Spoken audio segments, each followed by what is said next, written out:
तो हम आपसे निवेदन कर रहे थे शास्त्री जी, किसान के पास गाय थी और उस गाय को कोई बीमारी हो गई, किसान की गाय बीमार पड़ गई।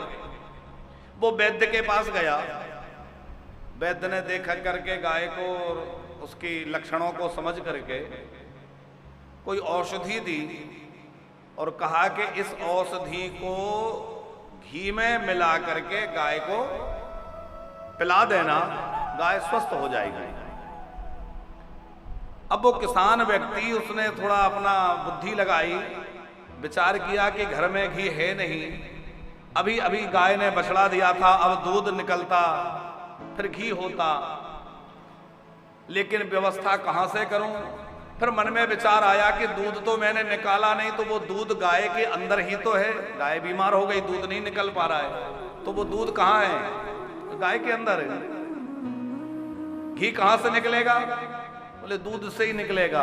तो जब दूध गाय के अंदर ही है, उसी के अंदर घी है, तो मैं दवा पिला देता हूं, घी पहले से अंदर है, काम बन जाएगा। वैद्य ने कहा था घी में मिलाकर के चटाना पिलाना, पर उसने ऐसे ही दवा पानी में घोलकर पिला दी और अनुमान लगा लिया कि घी तो गाय के अंदर पहले से ही है। और बात बिल्कुल सत्य है कि गाय के अंदर घी है, चूंकि गाय के अंदर दूध है, दूध से घी निकलना है। अब उसने दवा खिलाई, औषधि पिलाई, लेकिन गाय स्वस्थ होने की बजाय और ज्यादा बीमार पड़ने लगी। फिर वैद्य के पास गया, वैद्य जी आपने दवा दी थी, 3 दिन का समय हो गया, 3 दिन से लगातार दवा खिला रहा हूं, गाय तो और बीमार हो गई। वैद्य जी ने कहा ऐसा कैसे हो सकता है, निश्चित तुमने दवा खिलाने में कुछ चूक की होगी। पूछा कैसे कैसे खिलाई, तो अपनी युक्ति बतला दी। बोले मैंने सोचा घी तो है ही, दवा खिला देता हूं।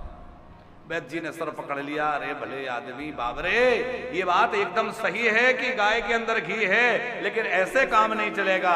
जब तक गाय से घी दूध दुहा ना जाए, फिर उसको बढ़िया दही बनाया जाए, फिर इसको मंथन हो, उससे मक्खन निकले और उस मक्खन को आग में तपा करके शुद्ध घी निकाला जाए, तब ही वो घी वो कार्य करेगा जो काम घी का है।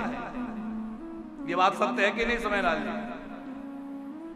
तो गाय के अंदर घी था, ये बात भी सत्य है, लेकिन काम कब किया, जब वो क्रिया के द्वारा प्रकट होकर पृथक हो गया, तब उसने कार्य किया। उसी प्रकार हम सबके अंदर परमात्मा तो पहले से ही विराजमान है, सबके अंदर है, लेकिन हम उसको एक पद्धति के द्वारा प्रकट करें, और प्रकट करने के बाद जब वह साक्षात्कार हो जाएगा और अनुभव में हमें आ जाएगा, तो जिसका अभी हमें आनंद प्राप्त नहीं हो रहा है, उसका आह्लाद आनंद प्राप्त होने लगेगा, क्योंकि वह आनंद सिंधु है और हम दुख के सागर में डूब रहे हैं। यदि हमें यह अनुभव होता कि हमारे अंदर भगवान है, तो बताइए कोई दुखी होता?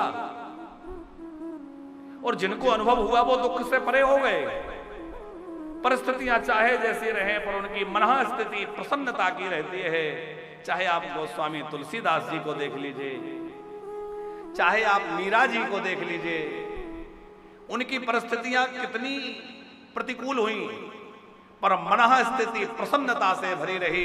उनके मन में कोई विषाद, कोई गिलानी, कोई दुख नहीं है। कोई हृदय में बैठा हुआ वह परमात्मा अब उन्होंने जान लिया, उसका साक्षात्कार हो गया। उनके हृदय रूपी गोकुल में वह कन्हैया प्रकट हो गया, और जब प्रकट हो गया तो उन्हें इतना फुर्सत ही नहीं कि वो गैरों की फिक्र करें, किसी की बातें सुने। कौन हमें ताने देता है, कौन हमें भला कहता है, कौन बुरा कहता है, ये विचार करने की फुर्सत तो उसको हो जो फालतू हो। मीरा कहती है मेरे पास इतना समय नहीं है, क्योंकि मेरा तो पल पल गोविंद की स्मृति में लगा हुआ है। मैं तो गोविंद के प्रेम में ऐसी डूबी हूं कि मुझे इतना समय नहीं है कि कौन क्या कह रहा है। मुझे इस बात का कोई अवकाश ही नहीं है कि कोई मुझे क्या कह रहा है, क्या कर रहा है, क्या हो रहा है, क्योंकि वह उस परिस्थिति से ऊपर उठ गई है। हम लोग छोटी छोटी बातों से आहत और परेशान हो जाते हैं, छोटी छोटी बातें हमें विचलित कर देती हैं। क्यों? क्योंकि हम लोग अभी उस स्थिति को प्राप्त नहीं कर पा रहे हैं। हम लोग श्रीमद् भागवत की कथा सुने, श्री रामचरितमानस की कथा सुने, शिव महापुराण की कथा सुने, इन सब का हेतु क्या है? बोले कथा का हेतु यही है कि अंदर बैठा हुआ वह परमात्मा प्रकट हो, उसके उस आनंद की अनुभूति हमें हृदय में हो जाए, और उस आनंद अनुभूति के बाद हम संसार के दुख से निवृत्त हो जाएं।